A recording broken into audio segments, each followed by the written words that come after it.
அனைவருக்கும் அன்பு வணக்கம். சிக்னல் இது தப்பா நினைச்சுக்காதீங்க. இந்த காதலன் காதலி அவங்களுக்கு நடுவில் பரிமாறிக்கொள்கிற சிக்னல் கிடையாது. தேர்தல் நேரத்தில் அரசியல் கட்சிகள் வந்து நாங்கள் இந்த கூட்டணியிலேருந்து உங்கள் கூட்டணிக்கு வர தயார் அப்படின்னு மறைமுகமாக கொடுக்குற சிக்னலும் கிடையாது. இன்னைக்கு வந்து உலகம் முழுக்க பேசப்படுகிற விஷயமா இருக்கு இந்த சிக்னல். இது ஒரு மெசேஜிங் ஆப். எலான் மஸ்க் வேற இதை சப்போர்ட் பண்ணி ஒரு ட்வீட் போட்ட உடனே பல்லாயிரக்கணக்கான மடங்கு அதிகமான டவுன்லோடு. இன்டர்நெட்டே பத்தி எறிகிற மாதிரி கண்ணாபின்னு டவுன்லோட். அவங்க சர்வரே தாங்க முடியாத அளவுக்கு ரிக்வெஸ்ட். இது வந்து வாட்ஸ்அப் மாதிரியான மெசேஜிங் ஆப்பு. அப்போ திடீர்னு ஏன் வாட்ஸ்அப்பை விட்டு ஜனங்கள்லாம் சிக்னலுக்கு போகிறாங்க அப்படின்னா, சமீபத்தில் வாட்ஸ்அப் வந்து அவங்களுடைய ப்ரைவசி பாலிசி ஏதோ அப்டேட் பண்ணாங்க. அது வந்து அவங்க பிஸ்னஸ் அக்கௌண்ட்டுக்கு அப்படின்றாங்க. பட்டு ஐயோ எங்கள் ப்ரைவசி எல்லாம் பறி போயிடுது அப்படின்னு சமூக ஊடகங்களில் செய்தி பரவ ஆரம்பித்த உடனே எல்லாரும் வந்து ஒரு ஆல்டர்னேட் ஆப் போகணும் அப்படின்னு போகும்போது தான் இந்த சிக்னல் அவங்க கண்ணில் பட்டுது. இந்த சிக்னல் ஆப் இதை உருவாக்கினவர் வந்து பிரையன் ஆக்டன் அப்படின்ற ஒருத்தர். அவரை பற்றி எல்லாரும் பேச ஆரம்பித்தாங்க. ஆனால் அவர் ஒருத்தரை பற்றி பேசினது தாங்க நமக்கு ரொம்பவே ஆச்சரியமாக இருந்தது. 2 ஆங்கில சேனல்களில் ஒரு பேட்டி கொடுத்துருக்காரு. நானும் அந்த பேட்டியை பார்த்தேன். So I view it as a collaboration. I have a very good friend and colleague who lives in Erode, Tamil Nadu, and I talk to him every day. He's telling me what's going on, helps me understand sort of what the Indian market's like, what's necessary. He's giving me product ideas. I think that's the best way to build a product for India. And what's really awesome is like India is such a strong representation of the world that if you build for India, you build for the world. I have a very good friend who lives in South India, in Erode, in Tamil Nadu, and he gives me feedback every day. He tells me what's good, what's bad. He gives me an Indian perspective that I could never have, sitting here in California. It's important. ஆச்சரியமா போயிடுச்சு. எல்லாரும் அவரை பத்தி பேசிட்டு இருக்கும்போது அவர் வந்து நம்ம இந்தியாவில் தமிழகத்தில் ஈரோடுல இருக்கிற ஒரு தமிழரை பத்தி பேசுறார் அப்படின்னா எனக்கே அவரை பார்க்கணும் போல இருக்க. அப்படித்தான் எல்லாருக்குமே இருந்தது. சோசியல் மீடியாவையும் வந்து பல பேர் யார் அவர் அப்படின்னு தேட ஆரம்பிச்சாங்க. பட் யாருக்குமே தெரியாத ரகசியமாக தான் அது இருந்தது.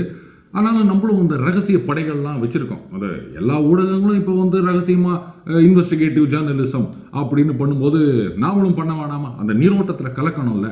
அதனால நாமளும் ரொம்ப கஷ்டப்பட்டு, அவ்வளோதான் கஷ்டப்படலை, அவரை தேடி கண்டுபிடிச்சிட்டோங்க.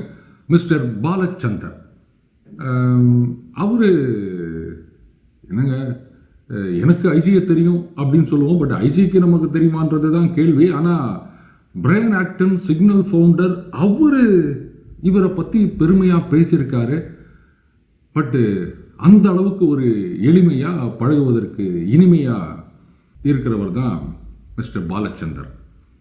அவரை பற்றி தான் பிரையன் ஆக்டன் அந்த பேட்டிகளில் குறிப்பிட்டிருக்கார். அவரை நம்ம சேனலுக்காக ஒரு பேட்டி கொடுக்கணும் அப்படின்னு சொன்ன உடனே உடனடியாக சம்மதிச்சார். பாலச்சந்தர் அவர்களுக்கு எல்லா தமிழர்கள் சார்பாகவும் நமது சேனல் நண்பர்கள் சார்பாகவும் நன்றி. பாலச்சந்தர், முதல்ல ஒரு விஷயம் நான் கேட்டு தெரிஞ்சுக்கணும்னு ஆசைப்படுறேன். எல்லாரும் வந்து பிரையன் ஆக்டனை பற்றி பேசிட்டு இருக்கும்போது அவர் உங்களை பற்றி இவ்வளவு பெருமையாக பேசியிருக்கார். உங்கள் 2 பேருக்கும் நடுவில் எப்படி பழக்கம்? ஒரு க்ளோஸ் ஃப்ரெண்ட், கலீக்னு வேற சொல்லியிருக்காரு. பட் ஈரோடில் இருக்கீங்க அப்படின்னு இருக்காரு. அவர் யூஎஸ்ல இருக்காரு, நீங்க ஈரோடில் இருக்கீங்க. எப்படி நீங்க 2 பேரும் கலீக்? முதல்ல எப்படி ஃப்ரெண்ட் ஆனீங்க? இந்த அளவுக்கு அவர் உங்களை பாராட்டி பேசுறார் அப்படின்னா அவரை இம்ப்ரெஸ் பண்ற அளவுக்கு நீங்க என்ன பண்ணீங்க? முதல்ல உங்களை பத்தி கொஞ்சம் ஏதாவது சொல்லுங்க Balachander. Hi. Of course, it's very kind of Mr. Brian Acton to mention about me in NDTV and Economic Times. எல்லாரும் பார்த்துருப்பீங்க ட்விட்டரில். Not only in India, all over the world Signal app is becoming very popular and trending. And வாட்ஸ்அப்புடைய cofounder தான் சிக்னலுடைய executive chairman. ரெண்டையும் create பண்ணது ஒருத்தர் தான். It's Brian Acton. அவர் கூட தான் நான் லாஸ்ட்டு 6 இயர்ஸாக ஒர்க் பண்ணிகிட்ருக்கேங்க. ஸோ எனக்கு அவர் கூட ஒர்க் பண்ணுற ஆப்பர்ச்சுனிட்டி எப்படி கிடச்சிதுறாங்க, 2014 when I was studying in college வந்து WhatsApp was becoming very famous. WhatsApp application வந்து எல்லோரும் யூஸ் பண்ண ஸ்டார்ட் பண்ணிட்டாங்க. ஸோ அந்த டைமில் தான் வந்து ஃபேஸ்புக் வந்து $19 பில்லியன் கொடுத்து வாட்ஸ்அப்பை வந்து அக்வைர் பண்ணாங்க. Actually it's a history. No other application வந்து இந்த $1 billion வேல்யூவேஷன் கொடுத்து அக்வயர் பண்ணதே கிடையாது. அதுதான் ஃபஸ்ட் டைம். ஸோ இப்போ அது வந்து it was very inspiring to me. அது ரொம்ப எனக்கு அது இன்ஸ்பயர் ஆயிடுச்சு. And not only, I am also not a very big fan of this education system. நான் காலேஜே போக மாட்டேன், mark 0. Also I got rejected from campus interview. So அதனால் நான் என்ன பண்ணேன், காலேஜ் வந்து ட்ராப் அவுட் ஆகி ஏன் நம்மளே சரி ஒரு வாட்ஸ்அப் மாதிரி ஒரு அப்ளிகேஷன் ஒன்று ஏன் நம்ம க்ரியேட் பண்ணக்கூடாது அப்படின்னு சொல்லிட்டு I start working on that.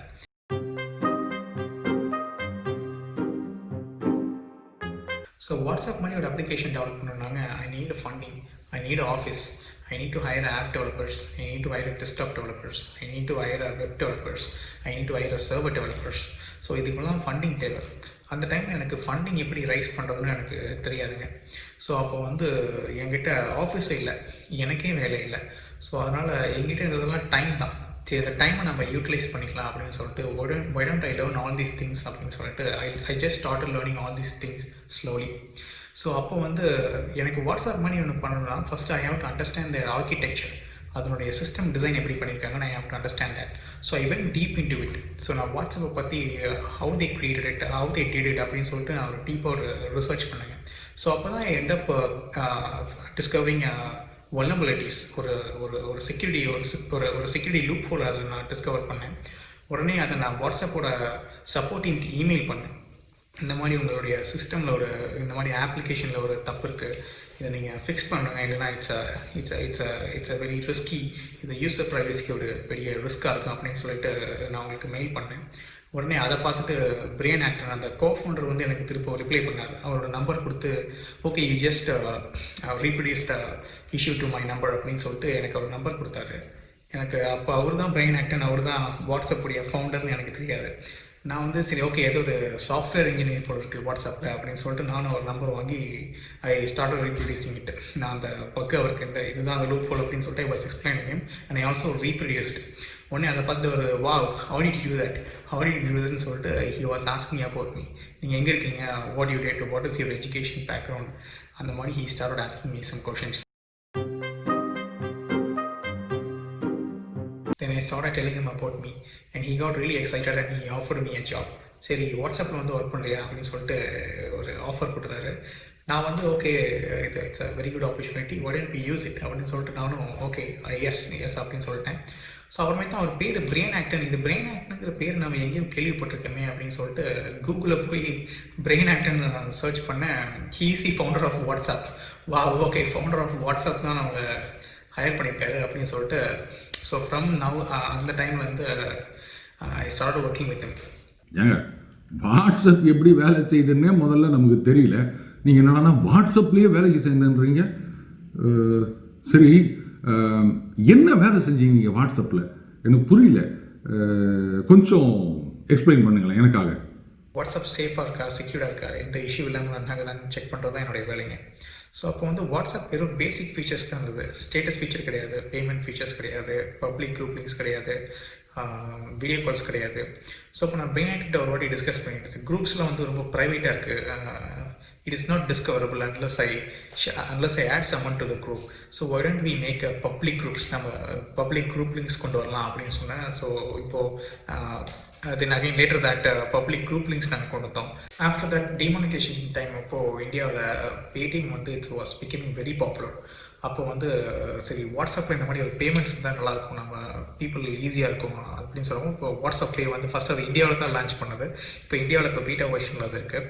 So in fact video calling வந்து இந்தியாவில் ஃபஸ்ட்டு நானும் பிரியன் ஆக்டர் தான் ஃபஸ்ட்டு வாட்ஸ்அப் வீடியோ கால் பண்ணது. I will share you some of the photos.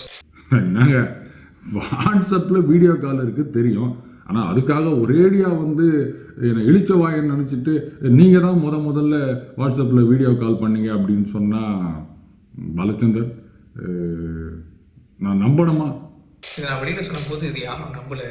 அது எப்படி ஸ்டான்ஃபோர்ட் யூனிவர்சிட்டியில் இன்ஜினியர், இங்கே ஐஐடியில் இல்லாத இன்ஜினியர், அவ்வளோ பெரிய ஃபவுண்டர், கம்பெனியோட ஃபவுண்டர் பிரியன் ஆக்டன், அதை எப்படி உங்க கூட ஒர்க் பண்ணுவார் அப்படின்னு சொல்லிட்டு அது நம்ம சொசைட்டியோட ராங் மென்டாலிட்டி. அது view of perspective, wrong view of perspective. அது அந்த காலேஜில் டிகிரி இருந்தால் தான் அது பண்ண முடியும், இல்லைனா வந்து அது பண்ணவே முடியாது. அது வந்து மற்றவங்கள்ட்ட அது நாலேஜே இருக்காது அப்படின்னு சொல்லிட்டு அது wrong view of perspective.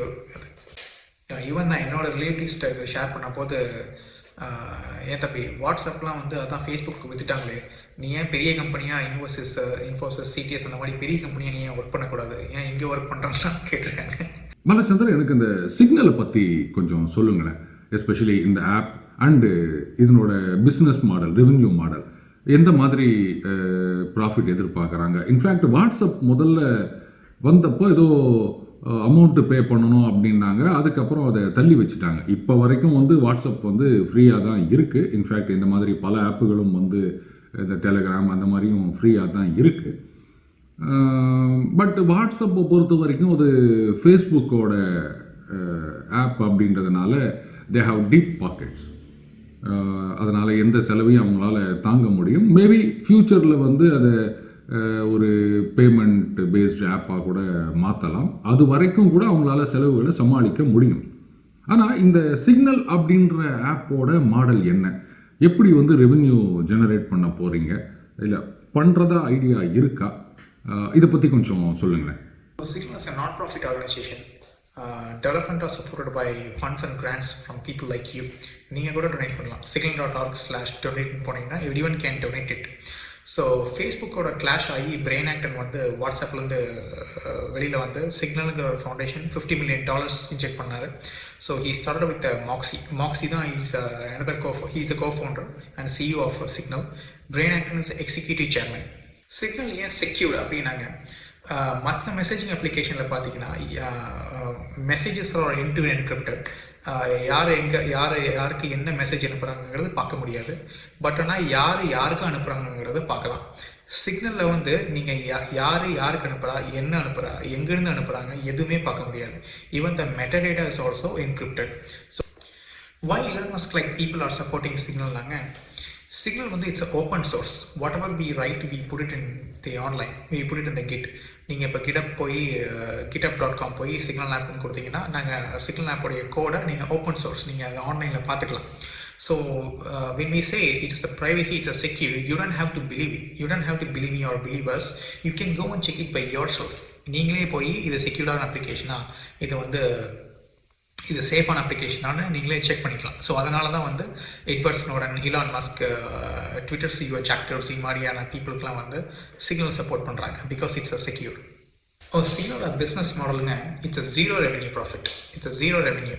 Signal ஆப்னால எந்த ப்ராஃபிட்டும் கிடையாதுங்க. நான் சொன்ன மாதிரி இட்ஸ் அ நான் ப்ராஃபிட் ஆர்கனைசேஷன். எவ்வளோ நாளைக்கு இந்த நான் ப்ராஃபிட் ஆர்கனைசேஷன் ரன் பண்ண முடியும் அப்படின்னா, Wikipedia is a great example for that. இப்போ பார்த்தீங்கன்னா இன்னும் அந்த வெப்சைட் வந்து it's run by donations and grants மூலியமாக தான் விக்கிபீடியா வெப்சைட் ரன் ஆகிட்டு இருக்கு. So same like Signal. So people like Elon Musk donating to the Signal. Elon Musk கூட ட்வீட் பண்ணியிருந்தாரு, I have already donated to Signal and will donate more in future அப்படின்னு சொல்லிட்டு. Finally Bala, சிக்னலுடைய future plan இன்னும் ஒரு 5 வருஷத்தில் signal எந்த இடத்துல இருக்கும், எப்படி இருக்கும் அப்படின்னு நீங்கள் எதிர்பார்க்குறீங்க? Future plans for Signal already ட்விட்டரில் நிறைய பேர் ஃபியூச்சர் ரெக்வஸ்ட்டை கேட்டுகிட்டே இருக்காங்க. The team is really small. We are very small number of team working hard every day for making Signal better. I can not reveal anything about future plans for Signal. I'm sorry. மிக நன்றி பாலா. இவ்வளவு நேரம் எங்களுடைய கேள்விகளுக்கெல்லாம் பொறுமையாக பதில் சொன்னீங்க. ஏன்னா சிக்னல் ஆப்போட தேவை வந்து இன்றைக்கி பல்லாயிரக்கணக்கான மடங்கு பெருகி இருக்க நேரத்தில் எந்த அளவுக்கு உங்களுக்கு ஒர்க்லோடு இருக்கும் அப்படின்னு எங்களால் புரிஞ்சிக்க முடியுது. அதே சமயத்தில் பிரையன் ஆக்டன் உங்களை பற்றி இவ்வளவு பெருமையாக பேசினது உங்களுக்கு மட்டும் பெருமை இல்லை பாலா, உலகெங்கிலும் இருக்க கோடிக்கணக்கான தமிழர்கள் அத்தனை பேருக்குமான பெருமை இது. அதில் நாங்களும் கலர் தூக்கி விட்டுக்கிறோம் தமிழன் அப்படின்னு சொல்கிறதுல. மறுபடியும் ஜாம்பவான் டிவி சார்பாகவும் நமது நண்பர்கள் சார்பாகவும் பாலா உங்களுக்கு எங்களுடைய மனமார்ந்த நன்றிகள். நண்பர்களே, நான் எப்பவும் சொல்கிற ஒரு விஷயம்தான், படிப்பு அப்படின்றது வந்து அறிவுக்கான தேடல் அப்படின்றத விட்டுட்டு இப்போது பெரிய அளவில் வந்து பணம் சேர்ப்பதற்கான ஒரு வழி அப்படின்னு தான் ஆகிப்போச்சு. அதனால தான் வந்து ப்ரொஃபஷனுக்கான ஒரு வழி தான் படிப்பு, அந்த ப்ரொஃபஷன் மூலமாக பணம் ஈட்டுவது அப்படின்னு ஆகிப்போச்சு. ஆனால் பாலா மாதிரியான இளைஞர்கள், படிப்பு ஒரு பக்கம் இருந்தாலும் நமக்குள்ள ஒரு ஆர்வம் இருக்கணும், அது இருந்தால் எல்லாமே தானாக வரும் அப்படின்றதுக்கு ஒரு பெரிய எடுத்துக்காட்டு. அது மட்டும் இல்லை, யோசனைகள் எங்கிருந்து வந்தாலும் அதை வந்து கன்சிடர் பண்ணணும், அது மட்டும்தான் வளர்ச்சிக்கு வழி அப்படின்றது பிரையன் ஆக்டன் ஒரு எடுத்துக்காட்டு. பெரும்பாலுமே மேலை நாடுகளில் இதை நம்ம அதிகமாக பார்க்குறோம். ஒரு ஃபார்மல் குவாலிஃபிகேஷன் அப்படின்றதுக்கு வந்து அவங்க பெரிய மதிப்பு கொடுக்கறது இல்லை. அவங்ககிட்ட திறமை இருக்கா, அறிவாற்றல் இருக்கா, அதுதான் முக்கியம்.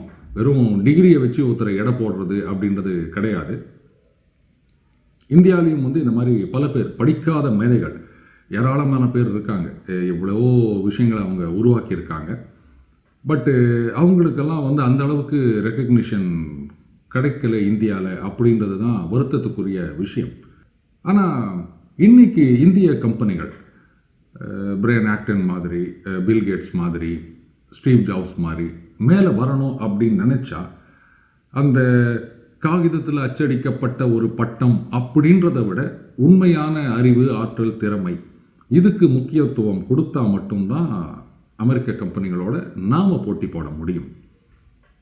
பாலச்சந்தர் அவர்களுக்கு கிடைத்த பாராட்டு அப்படின்றது வந்து இந்தியன் இண்டஸ்ட்ரியில் ஒரு ஐ ஓப்பனராக இருந்ததுனால், இதன் மூலம் மறைந்து கிடக்கும் பல திறமைகள் வெளியில் வந்ததுன்னா அது அந்த திறமையாளர்களுக்கு மட்டுமல்ல, ஒட்டுமொத்த இந்தியாவுக்கே ஒரு பெரிய திருப்புமுனையாக இருக்கும். நம்புவோம், நல்லதே நடக்கும். மீண்டும் அடுத்த பதில் சந்திப்போம். வணக்கம்.